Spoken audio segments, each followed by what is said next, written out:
Controversia, la verdad a fondo. Por Televisión Oriental.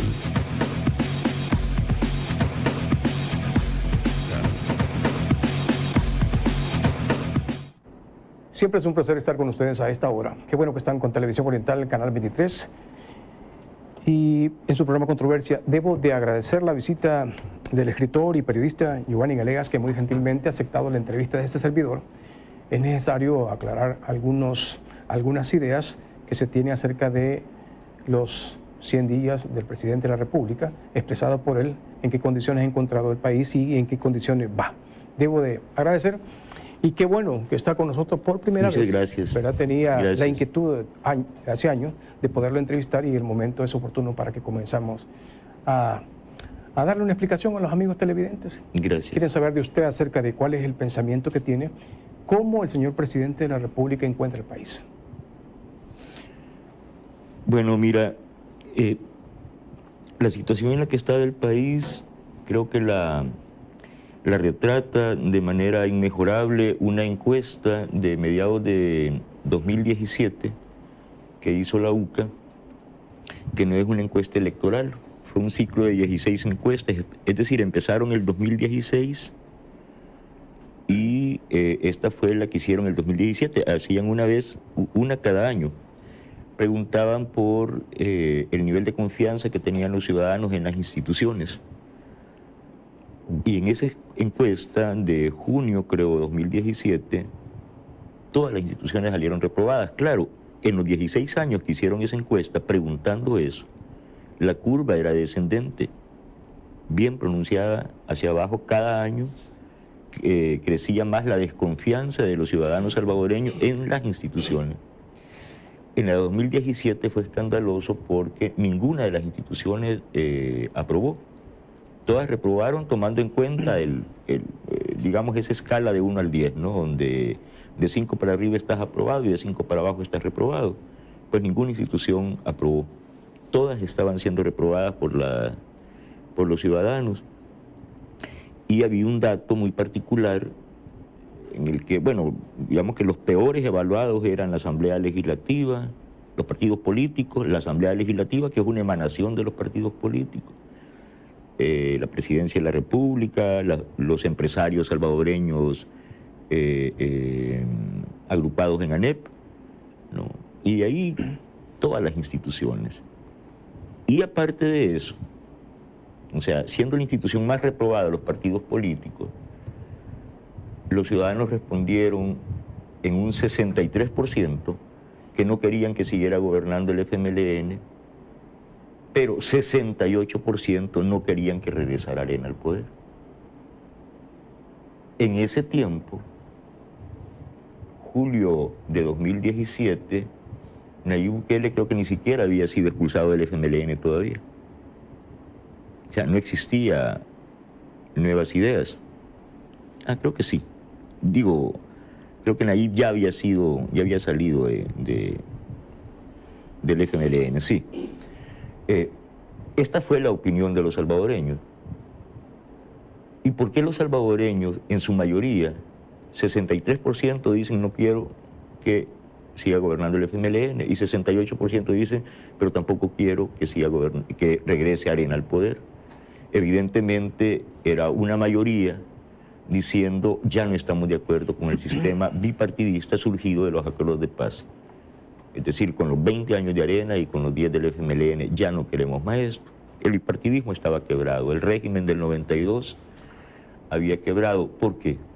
Creo que hay dos factores que la gente veía con mucha claridad que habían signado esos 30 años de bipartidismo entre Arena y el FMLN. Dos factores que son ineficiencia y corrupción. Ineficiencia y corrupción. Eso signó los 20 años, donde el Estado perdió muchísimo dinero, y perder es una manera de decirlo, porque en realidad se lo robaron. Gran parte del dinero se perdió por ineficiencia, pero otra gran parte se lo robaron. Luego, ese dinero que se robaron era el dinero que estaba destinado para hospitales, escuelas, la seguridad pública, y en esos renglones que son básicos para la ciudadanía, educación, seguridad, salud, pues no se invirtió. Y los policías terminaron empujando los carros, no teniendo ni para gasolina, con 3 tiros inefectivos ya por viejos. Terminaron como terminaron y los delincuentes terminaron controlando el territorio nacional, ¿no? El Estado se retiró de los territorios y los territorios abandonados quedaron en manos del crimen organizado. Eso en seguridad. En salud, bueno, ya sabemos el desastre de los hospitales, sucios, sin medicina, sin atención. En educación, las escuelas en esa condición, escuelas de lámina, al lado de un río, ahí al pie de una quebrada, un barranco de lámina, o debajo de un árbol, los niños no estudiando ahí, a la intemperie.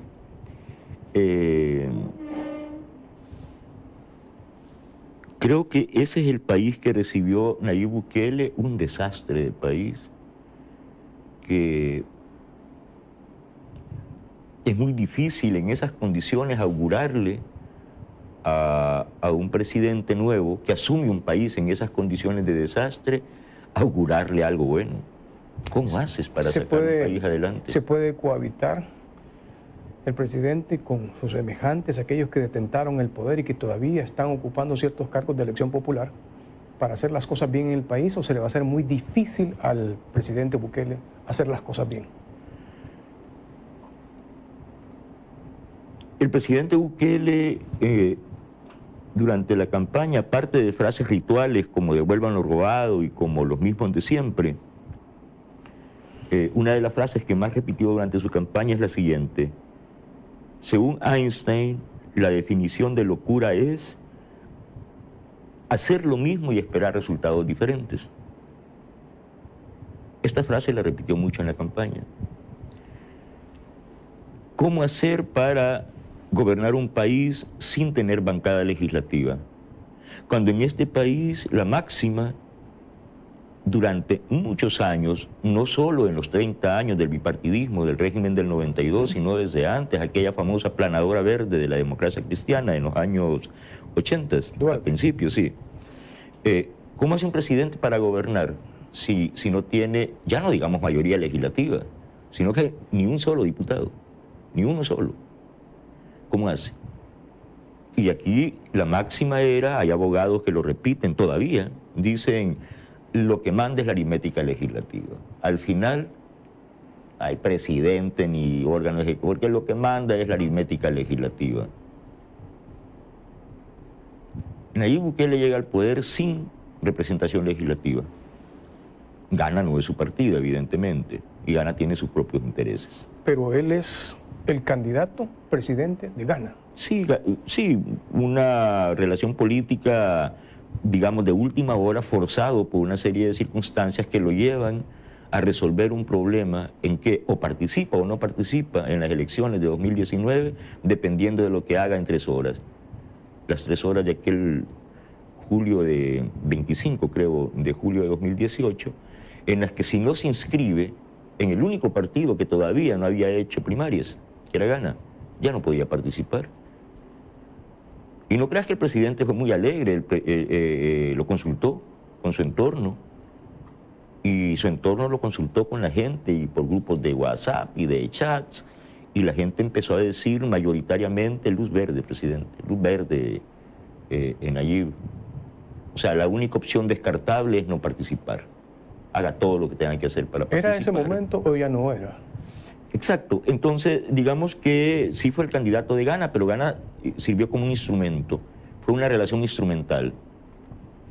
Y bueno, fueron muy generosos porque incluso cambiaron su bandera al momento para que la gente no se desorientara. Pusieron la golondrina, ¿no? Eso ayudó muchísimo. Ghana hizo una función histórica. Hay que recordar que en ese momento, cuando el día en que Nayib Bukele se inscribe en Ghana, Ghana tenía 2.2% de aceptación popular, según todas las encuestas. Eso era lo que Ghana había sacado en elecciones pasadas. En votos, sí. Pero eso tenía 2.5, 2.3%. Nayib se inscribe y en la siguiente encuesta Ghana tiene 28 y en la siguiente tiene 30 puntos. ¿Cómo se hace eso? ¿Cómo se hace para subir de 2 a 30? Con solo la inscripción de Nayib. Con solo la inscripción de Nayib. Bueno, te decía, se dice ritualmente no hay más verdad en política en El Salvador que la aritmética legislativa. Nayib ha gobernado de tal manera que no ha necesitado, ese mantra lo ha desmentido. Y hay una sola manera de hacerlo, es no haciendo lo que se hizo siempre, que el presidente iba a la Asamblea a negociar votos a la Asamblea y si era necesario pagarles, se les pagaba. Lo que había aquí era una gobernabilidad comprada, no pactada, comprada. En todas las democracias la gobernabilidad se pacta. De los gastos reservados. Exactamente, aquel famoso maletín negro. Nayib se negó a hacer eso. Y los diputados dicen, no, tiene que venir aquí a discutir las ICIES, tiene que venir aquí a discutir presupuesto, aquí va a arrodillarse, aquí va a morir, aquí le vamos a... tiene que negociar con nosotros. Nayib no negocia con ellos. No compra gobernabilidad. No hizo lo mismo que se había hecho toda la historia salvadoreña. Es decir, pagar la gobernabilidad. ¿Y quiénes cobran esa gobernabilidad? ¿Quiénes cobran? Los diputados. A eso es lo que el pueblo, en su sabiduría, le llama componerse. Llegan allá a la Asamblea a componerse. Un montón de gente que llega incluso en calidad de miserables económicamente, gente quebrada, y que a los diguitas salen de ahí muy prósperos, ¿no? Dueños de líneas de transporte, dueños de fincas, haciendas, prósperos en negocios, algunos analfabetos funcionales, y salen de ahí de traje, con camionetas, muy bien todo. Esos fueron los años anteriores. No hacer lo mismo, eso puede ser una decisión de Nayib Bukele. Pero, ¿cómo se puede hacer?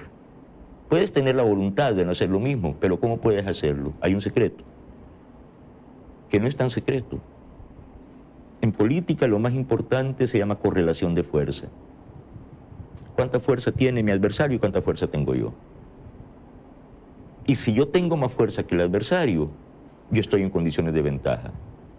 Tengo poder y puedo usarlo. ¿Pero qué me da poder? Decían, es la aritmética legislativa. Nayib demostró que no, y ¿dónde reside entonces su poder? ¿Por qué puede gobernar sin comprar gobernabilidad? Porque tiene correlación popular, tiene la mayoría social de su lado. Lo tuvo durante la campaña, lo decían todas las encuestas, y ahora eso ha crecido hasta un 90%, según 2 encuestas ya. Creo que hoy o mañana sale la tercera encuesta, sí, Gallup. A ver, ¿qué tan representativo fue el gane del presidente de la República? Ganó con un 53% y dobló los votos de Arena y del FMLN juntos. ¿De cuánto es el padrón electoral del país? Esos datos técnicos 5 no los millones. manejo. Sí, 5 millones. ¿1.400.000 sacó el presidente? 1.500.000. Bueno, casi el 1.500.000. Son más votos de los que nadie había alcanzado, pero aparte dobló a los 2 partidos principales. El FMLN se desplomó hasta el 10%. Fue el que más perdió. Y, claro, y Arena no llegó al 30%, se quedó en el 28%, creo. Bueno, y lo hizo un hombre que cuando lanzó su movimiento político ni siquiera tenía un club social ni de amigos que lo respaldara. El año anterior. Y en un año dijo, no, en 3 meses después de lanzar su movimiento vamos a recoger las 300.000 firmas, 200.000 firmas, que hacen falta 50, pero dijo vamos a recoger 200.000. 200.000. La recogió. En 3 días, tenía 6 meses para hacerlo, lo hizo en 3 días. ¿Cómo se hace eso? ¿Cómo se hace eso? Hay un enfado por parte de la población que dijo, vamos a apostarle aquí, tal vez aquí funciona con este candidato, porque el encanto del imaginario popular se acabó con estos dos institutos políticos que tuvieron 30 años en el poder. Ineficiencia y corrupción. Ya no queremos eso, vamos a probar aquí. Sí. Y estos 100 días, ¿qué le dice a usted?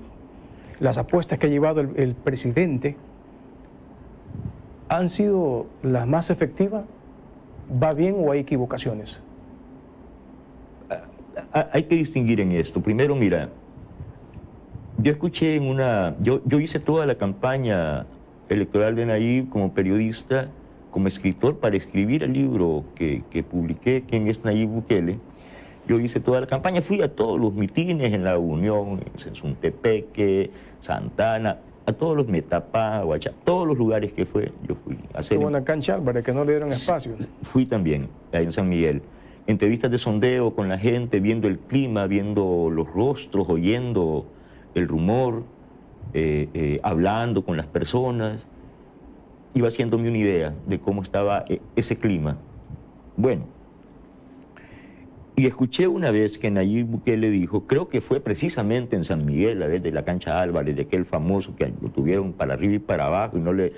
Pereira, por cierto, que yo dije que tenía menos cerebro que una almeja vacía, sí, por haber hecho eso, que le negaron el permiso para hacer su... Le cerraron el espacio de la calle de la cancha Álvarez, porque querían bloquearlo. Sí. Bueno, y Nayib dijo en esa ocasión, en San Miguel, sí, ahí lo escuché, dijo... representar inequívocamente los intereses del pueblo. O sea, él dijo, voy a representar inequívocamente los intereses del pueblo, de la mayoría. Ahí está el sentido de lo que me preguntas. Representar inequívocamente el sentido de la mayoría, la gente ve que eso es lo que está pasando, y en un 90%, cosa que no había pasado en la historia salvadoreña, creo que en América Latina nunca había pasado esto. En un 90% el pueblo salvadoreño dice, me siento identificado y apoyo la acción de este gobierno. ¿Cómo se logra eso? Pero no solo eso. Cuando se hace una medición que tiene Mitofsky más de 10 años de estarlo haciendo, es... la aprobación de los presidentes en América, Europa,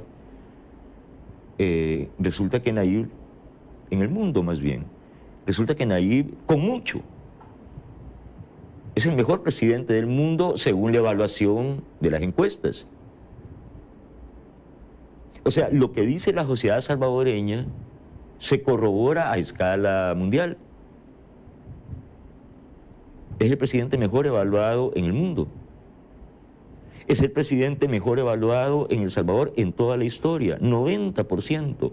Si por él solo votó el 53%. ¿Y cómo es que tiene el 90% de aprobación ahora su gobierno? Porque es que no es ningún juego. El esfuerzo por surtir por primera vez el 100% del cuadro de medicinas en los hospitales. Es que faltó una mejoral no sé dónde, o 4... Profelenicol, no sé cómo se llaman, yodoclorinas y no sé dónde. Bueno, sí, es que eso es así, son obras humanas. Pero es que lo que pasó ayer en el desfile, cuando se vio a los militares desfilar y a los policías con sus equipos nuevos, que es un mensaje a la población de tengan confianza en estos héroes, y también a los criminales de decir con esto se van a enfrentar. Ahí lo que se vio fue fuerza, modernidad, tecnología. Con eso se van a enfrentar, no con aquellos policías que andaban con el culo roto y las botas despegadas. Es fácil que a un policía se le despegue una bota y a tomarle una foto y sacarla ahí en Twitter o en redes sociales, pero no, eso no es la tendencia. La tendencia es lo que pasó en ese desfile. Y eso es lo que está pasando en el interior del país. Y por eso hemos llegado a un promedio de 3, 2 muertos al día, lamentable todavía, pero es que andábamos en días hasta de 26 muertos. No. El clima de confianza de la población que se respira en todos los lugares. Por supuesto que hay áreas en las que hay más avance, otras más retrasadas, no. Pero esto es por fases. El presidente es un líder que opera, él lo explicó la vez pasada, dice, poner un piso sólido primero que soporte toda la estructura y luego trabajar nivel por nivel, nivel por nivel. Así es como se construye. Esa es la lógica. A ver, si me permite, vamos a una pausa comercial. Claro. Le invitamos para que continúe con nosotros. Vamos a una pausa comercial. Claro. Controversia. La verdad a fondo.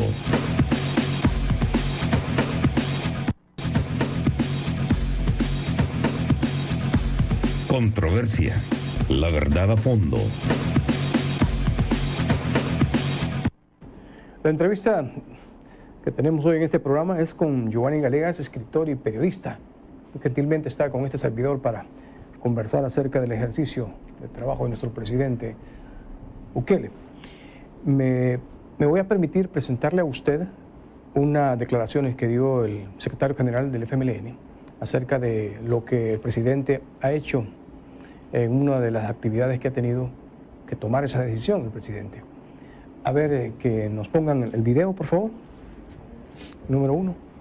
Por eso es que ahora nosotros queremos ante ustedes establecer un posicionamiento sobre este tema, sobre todo por la información que hemos recogido en los últimos días y que prácticamente nos da el dato de más de 3.000 familias hasta ahora, más de 3.000 familias ya han sido afectadas por estas decisiones que rayan con nuestro marco legal.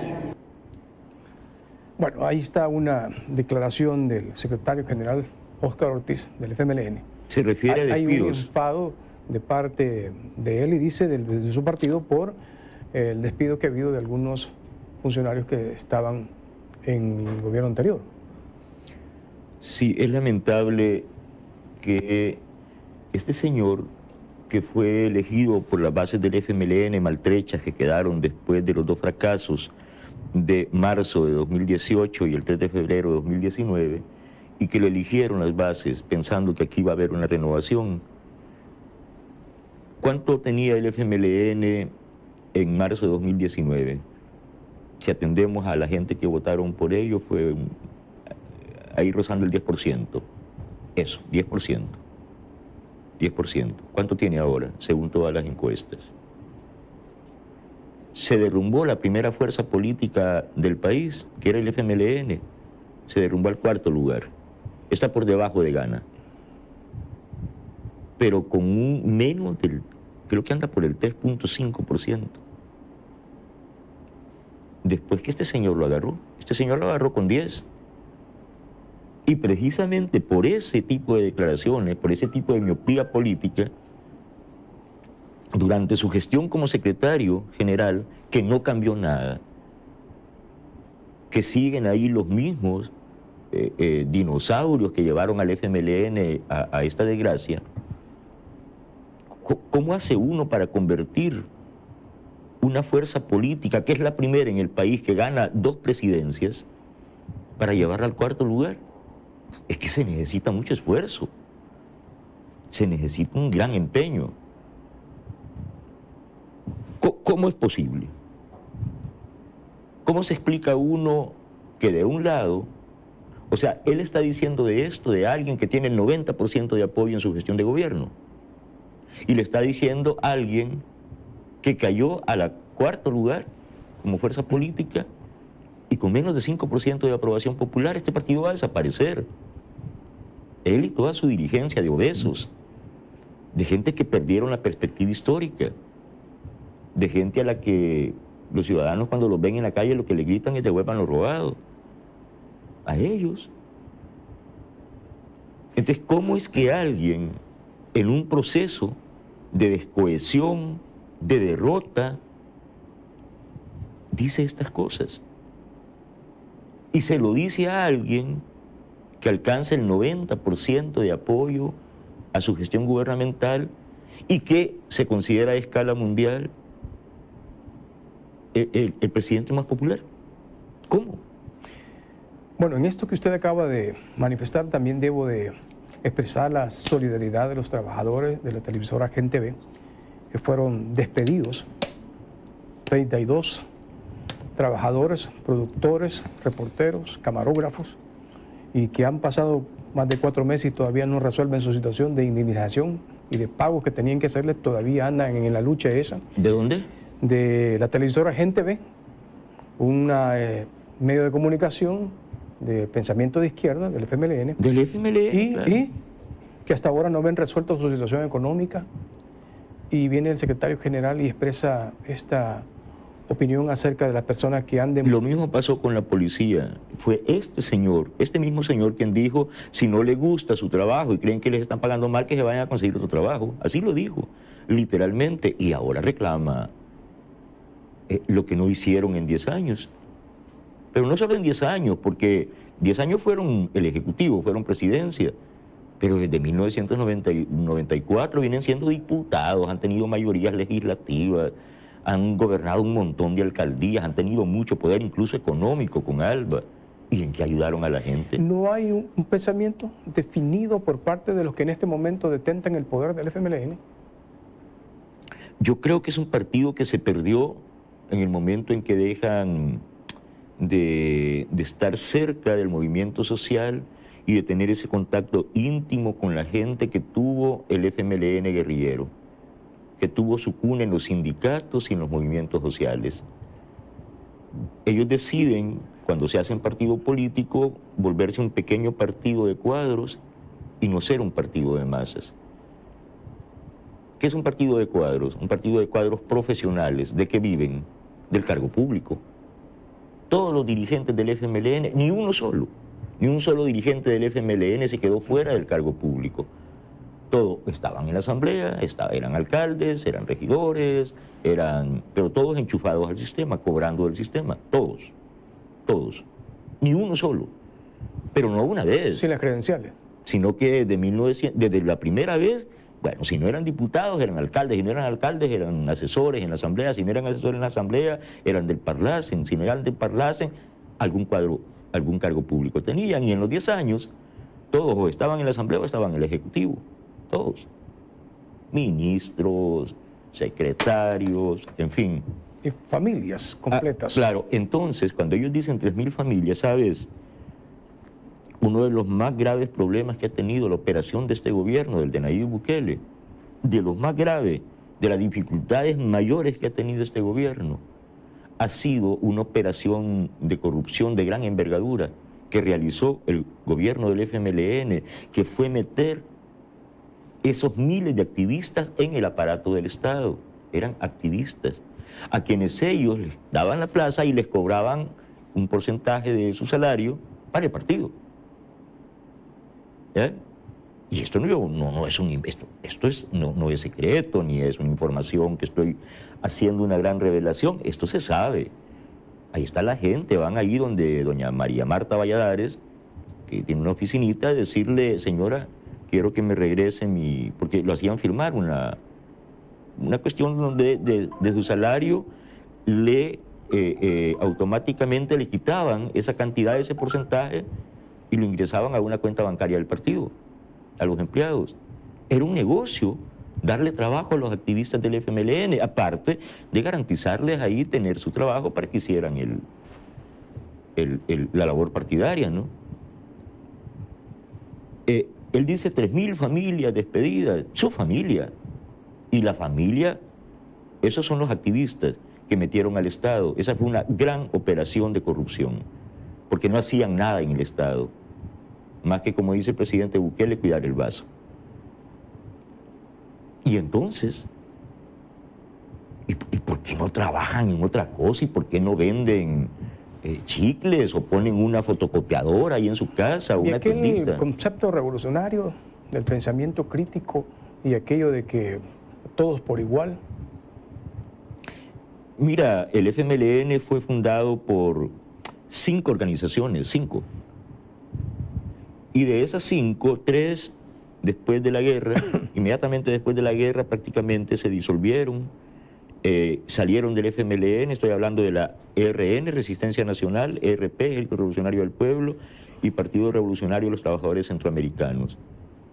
Solo se quedaron las FPL y el PC, que ya estaban fundidos desde la muerte de aquella señora que mataron como de 100 puñaladas allá en Managua, doña Mélida, que se suicidó, o lo suicidaron, Cayetano Carpio, Carpio, y los que los mataron eran los segundos de ellos, total es que eso quedó destrozado. Entonces, esa organización pasó a ser jefiada por Shafik Han del Partido Comunista. Es decir, es una organización que en realidad la FPL salió del Partido Comunista en 1969 y lo que hicieron fue reunirlas otra vez. Entonces quedaron como FMLN histórico las FPL y el PC. Esas organizaciones, el PC, por ejemplo, una fuerza que tan chiquita y clandestina casi no existió en la guerra. No tenían fuerza militar, no incidieron en la guerra. Eran una cosita pequeñita, fueron los últimos en sumarse a la guerrilla, el Partido Comunista. Las FPL tuvieron ese problema y fueron subsumidas por el Partido Comunista. Regresaron al origen, vamos. Eso terminó siendo el FMLN. Esos no fueron los cuadros que elaboraron la estrategia militar, ni los cuadros que brillaron en combate.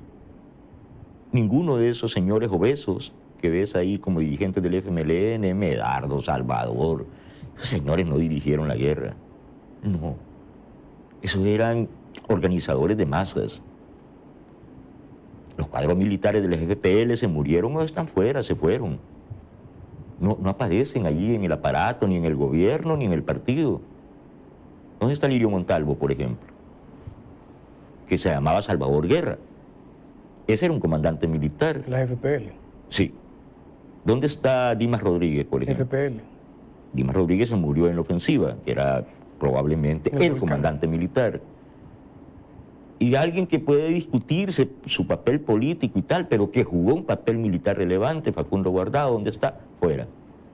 Entonces, ¿quiénes se quedaron?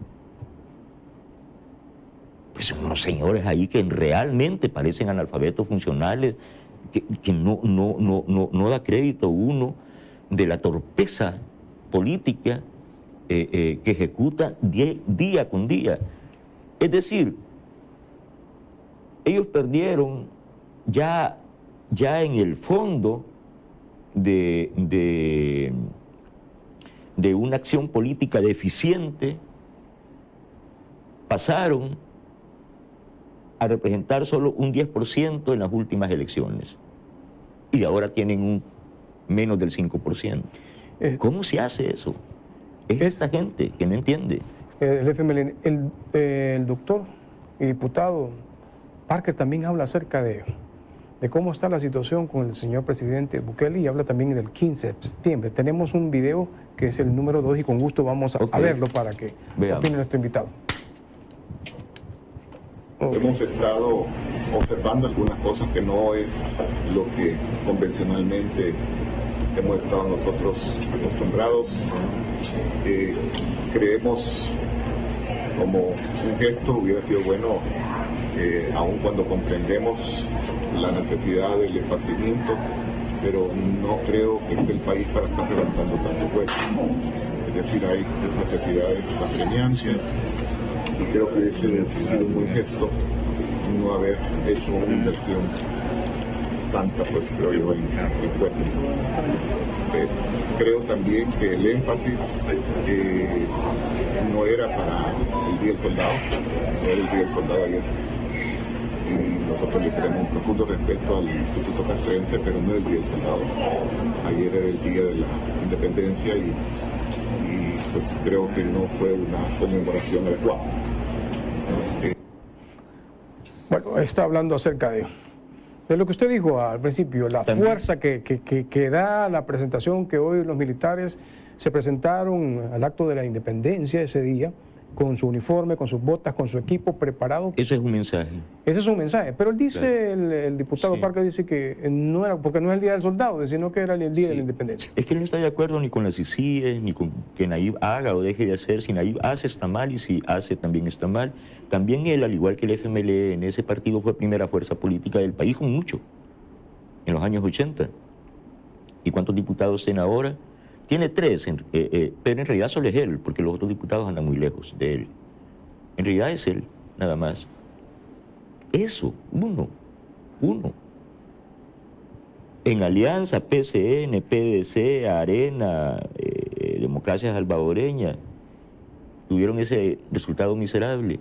Pero todos ellos coinciden con Parque en decir, no, el presidente Bukele está equivocado, él debía de haber hecho esto, él no era el día del soldado, era, ¿y por qué el presidente tiene 90 y ellos tienen 1? ¿Cuánto tiene Parker? 0. Bueno, la democracia cristiana en la elección pasada, desagregando votos, sacó menos votos que Josué Alvarado. Mira si no es patético esto, que este señor, que tiene 0.6% de los votos válidos en la última elección, se atreva a darle lecciones de cómo hacer las cosas al presidente Bukele.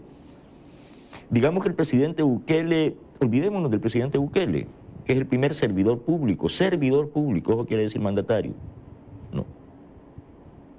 Veamos el otro factor de la ecuación, la gente. ¿Y por qué la gente lo aprueba? ¿Será que la gente es tonta? ¿Que los salvadoreños somos pendejos? Eso no es así. Eso no es así.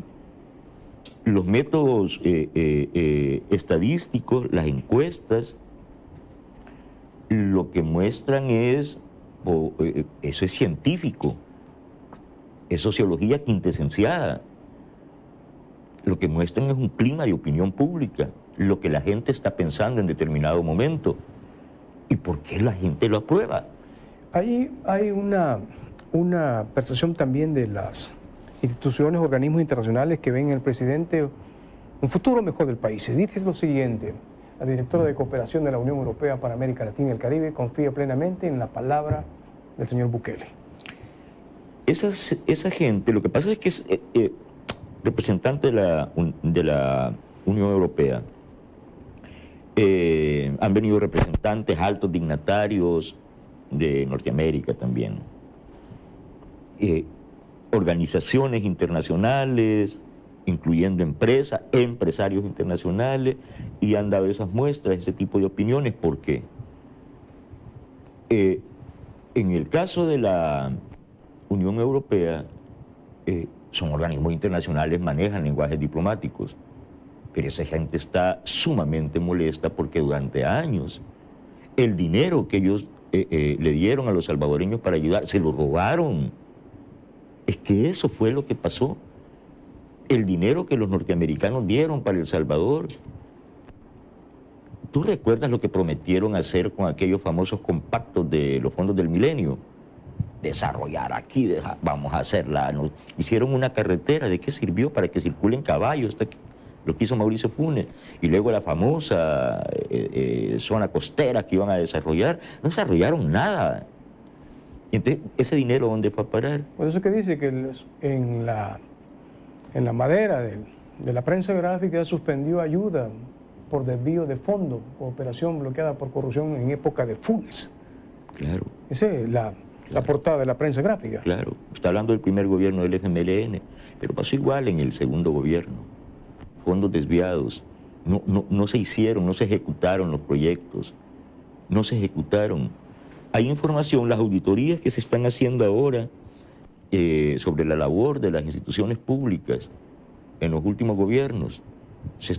¿En qué estado se encontraron las autónomas? ANDA, CEL, están corriendo las auditorías y eso se van a presentar resultados.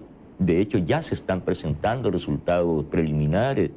El tema de el trabajo que están haciendo en la carretera hacia el Puerto de la Libertad.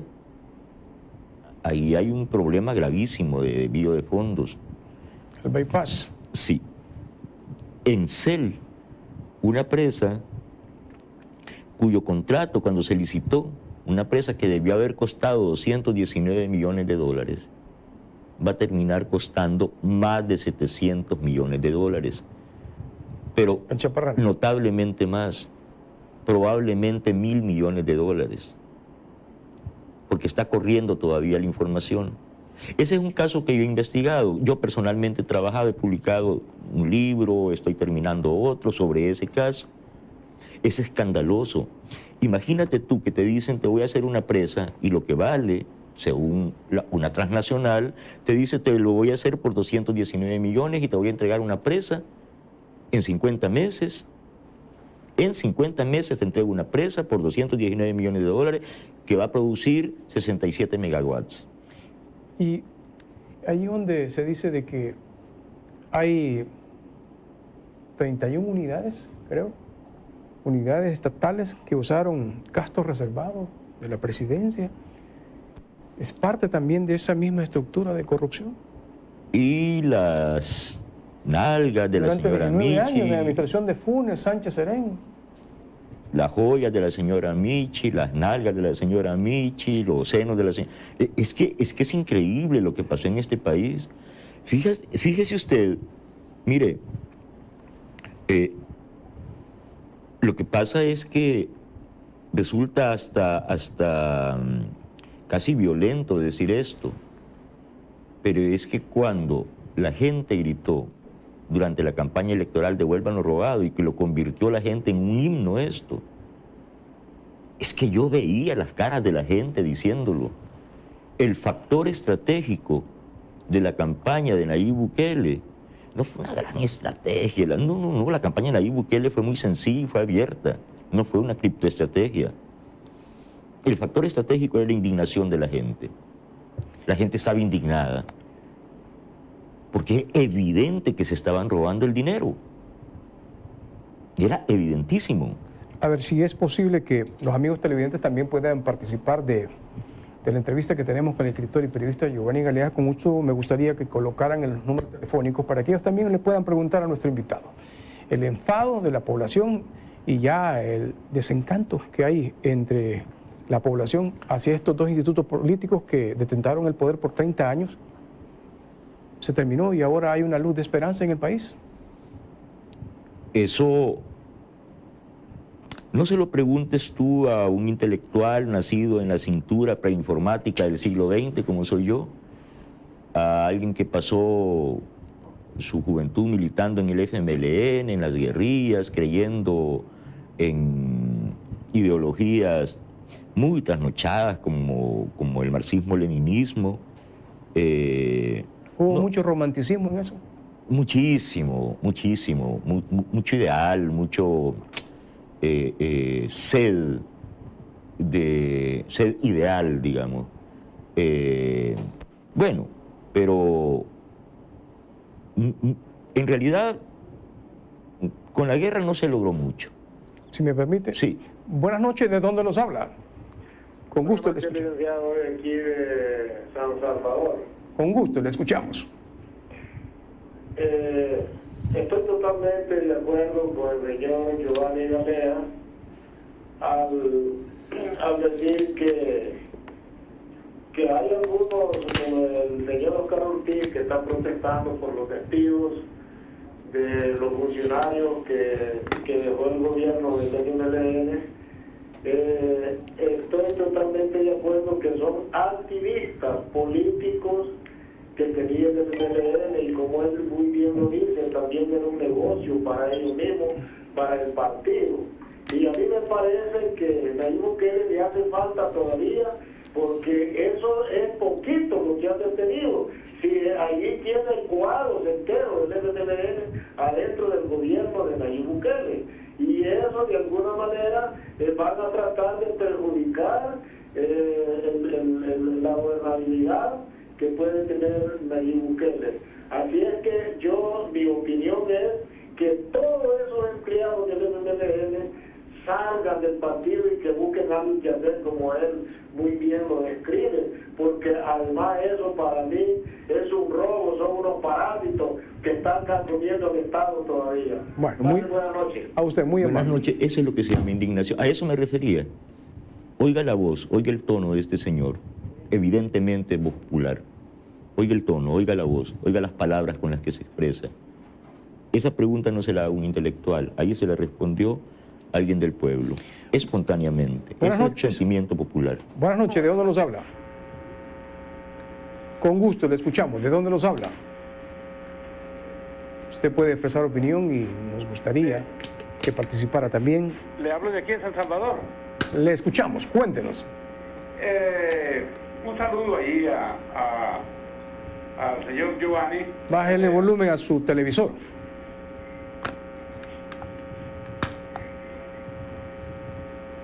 Vaya, repitiendo, un saludo a Giovanni Galeas, todo Saludo. mi respeto. porque habla las cosas pues en su debido sentido. Yo pienso que los señores del frente y a la cabeza don Huicho, yo tengo un concepto: cínicos, pícaros, ladrones, sinvergüenzas, bravos, porque acabo de estar viendo allí una entrevista que le estaban haciendo al señor Óscar Ortiz, y enojado porque le quitaron el empleo a la esposa, señor, según el título de ella, ama de casa, y ganaba $3.500 que ni llegaba a trabajar. Entonces, claro, él está molesto por eso, ¿no? Entonces, señores, pongan la barba en remojo. Ya vienen las nuevas elecciones. Esa asamblea legislativa va a ser barrida. El frente va a desaparecer. Solamente, pasen buenas noches. Bueno, Buenas a usted noches. muy amable. Gracias por estar con TVO, Canal 23. Pues esta es la... A eso me refería cuando decía que yo fui a toda esa campaña y estaba escuchando el pulso de la opinión pública. Esto es lo que la gente me Había decía. un trabajo de campo. Sí, que me hizo posible escribir ese libro y este segundo que estoy terminando sobre la estrategia de nuevas ideas. Esto es lo que yo escuchaba, pero por cientos de miles. Digo, toda esa voz en el terreno multiplicada en las redes sociales, en los WhatsApp, en los tweets y eso, ¿no? Y eso fue lo que pasó el 3 de febrero. Antes había pasado el 4 de marzo, 18, 3 de febrero del 19, y se refrenda ahora con estas encuestas, donde el FMLN pasa a ser la cuarta fuerza política, muy por debajo de Gana. Arena se derrumba a un 9%. 9%. Buenas noches, ¿de dónde nos habla? Con gusto, le escuchamos. Cuéntenos. ¿Colgó? Bueno, puede marcarlo, las líneas están habilitadas y fácilmente usted puede conversar con nosotros, pero antes vamos a ir a una pausa comercial y posteriormente le invitamos para que continúe con nosotros llamando y opinando acerca del tema. Ya regresamos.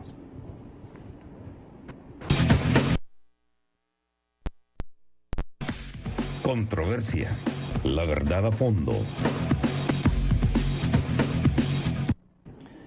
Bueno, estamos con ustedes. Qué bien que está con Televisión Oriental, Canal 23. Estamos con el escritor Giovanni Galeas. Usted puede marcar con nosotros y fácilmente puede conversar. Aquí no filtramos las llamadas telefónicas. Buenas noches, ¿de dónde nos habla? Buenas noches, saludos desde Los Ángeles. Cuéntenos. Buenas noches. Un saludo para su invitado, señor Galeas. Quiero decirle que me gustan mucho sus entrevistas, cómo ve la política. Me considero un admirador suyo. Los jueves casi siempre lo veo con la competencia. Muchas gracias. Señor Galeas, tengo una pregunta. ¿Qué opina usted, sabiendo que usted siempre ha sido de izquierda? ¿Qué opina de usted? Y conste, yo siempre voté más antes por Arena, algo que nunca más volverá a pasar. Conste, con todo eso, señor Galeas, ¿qué opina usted de lo que están pidiendo los veteranos de guerra? Para mi ver, yo pienso que es un abuso lo que ellos piden. O sea, como por 10 años que ellos posiblemente algunos anduvieron en combate, ahora quieren tener resuelto el resto de su vida con mensualidades de $300, con $3,000 de no sé qué, con no sé cuántos millones para becas de sus hijos. Yo estaría de acuerdo lo mejor con alguien que esté lisiado, que le falte un pie, que le falte una mano por la guerra, pero para los que están buenos pueden ir a trabajar, pienso yo. Y la última, señor Galeas, ¿cómo puedo hacer para comprar uno de sus libros? ¿No tiene páginas así por internet? Bueno, muy amable. Ya le va a responder. Gracias por estarnos viendo en Los Muchas Ángeles. gracias. Ya estamos. Bueno, los movimientos sociales hacen sus cartas, sus pliegos petitorios, y cuando son razonables, pues piden lo razonable. Pero contra el viejo vicio de pedir está la sana costumbre de no dar. Y no es que yo esté diciendo que no son legítimas las reivindicaciones de los veteranos de guerra. Es que son legítimas, es que no se les dio nada, es que quedaron tirados, es que los engañaron. Sus dirigentes del FMLN, que llegaron al poder, se olvidaron de ellos, los dejaron tirados. Hombre, tienen derecho a una reivindicación que tiene que ser razonable. Ese es el punto. Y este señor que está gobernando, Nayib Bukele, acaba de llegar. Apenas va sobre los primeros 100 días y una semana o algo así. Entonces, bueno, está preparando las condiciones y seguramente que les va a cumplir las reivindicaciones más importantes a los veteranos de guerra, a todos. Tienen intereses legítimos, pero también tiene que ser razonable lo que se pide, porque se puede dar en función de lo que hay. Esto es así y se va a cumplir, en eso están trabajando. Yo estaba hablando con comisiones de ellos, con gente del gobierno, y me consta que hay un esfuerzo conjunto. Claro, ahí andan enredando los del FMLN, diciéndoles que pidan la luna, ¿no? A ver si se la puede dar Bukele. Obviamente eso no les puede dar, pues, si se ponen a pedir cosas como imposibles de que este país les pueda dar, pues eso no va a ser posible. Pero sí van a tener sus demandas legítimas. ¿Dónde encuentra los libros, dice? Este es un tema. Mire, ese libro se agotó porque se agotó una primera edición, se vendieron, bueno, como dicen, ¿no? Muchísimos en poco tiempo. Hay todavía libros y se están tratando de mover. Está en las librerías, pero lo que pasa es que yo iba a ir a una gira a los Estados Unidos y se fue alargando porque a mí se me había vencido la visa y yo no me había dado cuenta. Entonces tuve que reiniciar el proceso. Y entonces estuve como yo estaba seguro que me iba allá, lo anuncié con mucha antelación y el proceso está en curso. Yo no sé si esta semana me van a dar la visa y tal, y voy a ir para allá. Y ya tenemos un mecanismo activado voy a llevar muchos libros. Por cierto, voy a estar en Los Ángeles.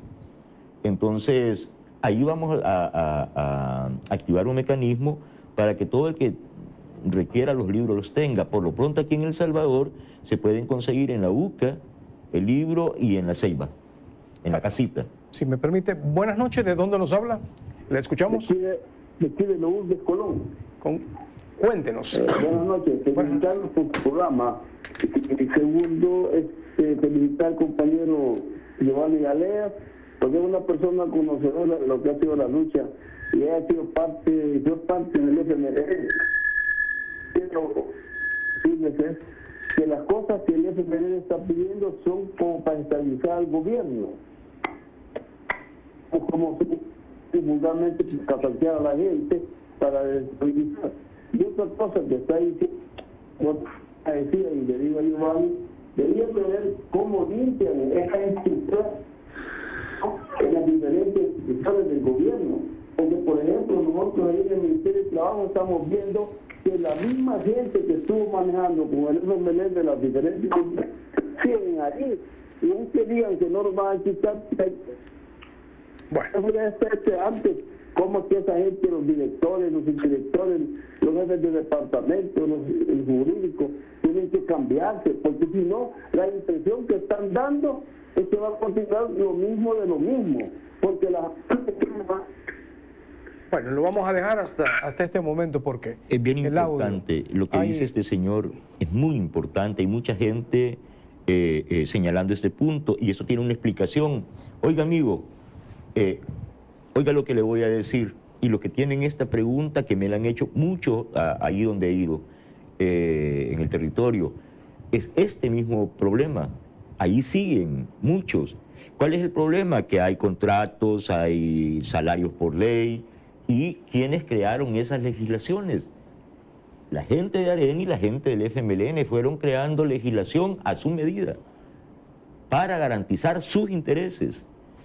Entonces, un funcionario muy presidente de la República puede ser Nayib Bukele, pero no puede incumplir la ley. Tiene que cumplirla. Y entonces hay contratos que llegan hasta cierto... Por ejemplo, algunos contratos que van a vencer el 31 de diciembre. Y la gente que está ahí metida sin tener capacidades, solo para hacer corrupción obstrucción, ineficiencia en el Estado, van a salir. Ya el 31 de diciembre se les vence el contrato a un montón de vagos que están ahí solo entorpeciendo la labor del Estado. Hay otros que están por ley de salario y que el FMLN antes de irse sindicalizó a la fuerza, al Express, ¿no? Hicieron sindicatos Express. Entonces, el problema que tiene el presidente Bukele y su equipo ahora es que se enfrentan a una legislación creada por lo que llamamos los mismos de siempre, tanto por Arena, por el FMLN. Esa legislación fomenta la corrupción. Entonces, ¿qué hay que hacer? Muy presidente puede ser Nayib Bukele y muy apoyado por el 90%, pero contra la ley no se puede. Bueno, vamos a recibir la última llamada telefónica. Buenas noches, ¿de dónde nos habla? Es decir, sí se puede cambiando la ley. Y ese es un esfuerzo de largo plazo. Buenas noches, cuéntenos. Muy buenas noches, señor Mario. Felicidades por su buenísimo programa. Y gracias. Quiero agradecerle también al distinguido escritor, señor Galeas, que es para mí un privilegio por primera vez de hablar con él.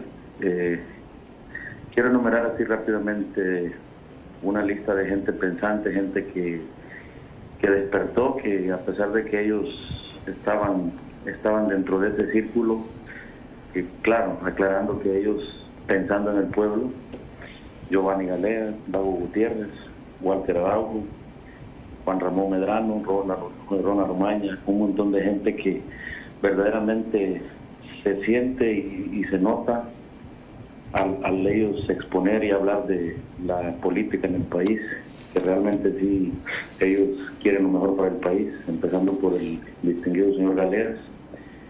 Y yo describo a nuestro presidente de esta manera: un hombre con una mente fresca, una mente limpia, sin maldad en sus sentimientos, en su corazón, para enriquecerse de costillas del pueblo, del dinero del Estado. Un hombre con ganas, sin necesidad, porque el hombre nació gracias a Dios y al esfuerzo de sus padres, sus papás, Dios en gloria esté. El hombre hizo su dinero a costa de su trabajo.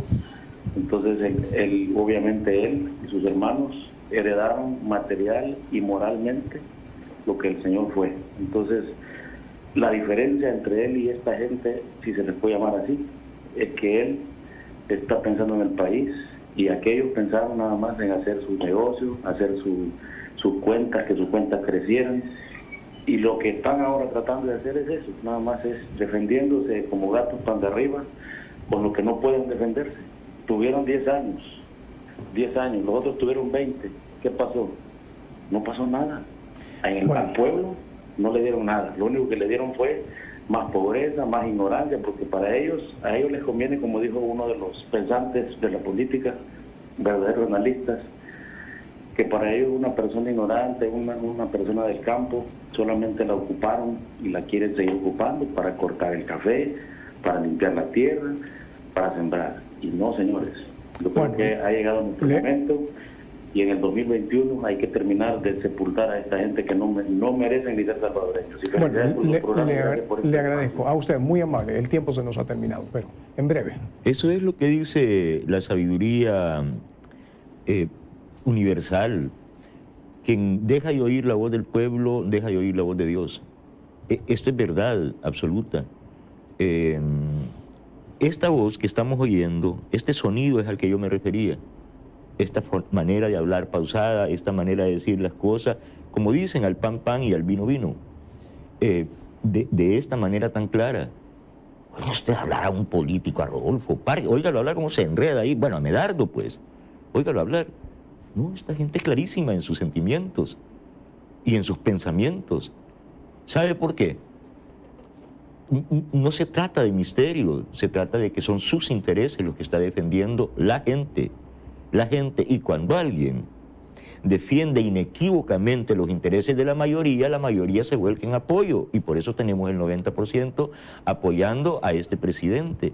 A mí me están diciendo hace poco, ahí, creo que aquí en este canal, una señora economista muy brillante, por cierto, diciendo, no sé cómo está el intelectual Giovanni Galeas, antes era tan lúcido y ahora ya solo todo lo apoya a Nayib Bukele. No, es que no soy yo, y no se trata de Nayib Bukele, se trata de la sociedad salvadoreña cambiando, y de esta gente, lo que está diciendo, lo que nos han dicho aquí, esto es lo que se oye.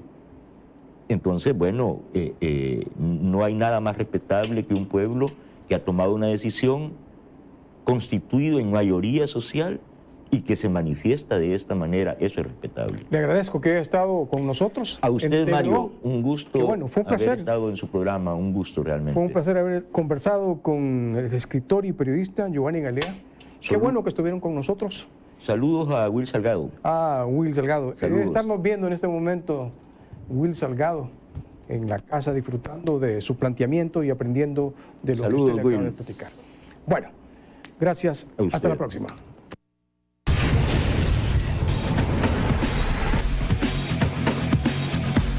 Controversia, la verdad a fondo. Por Televisión Oriental.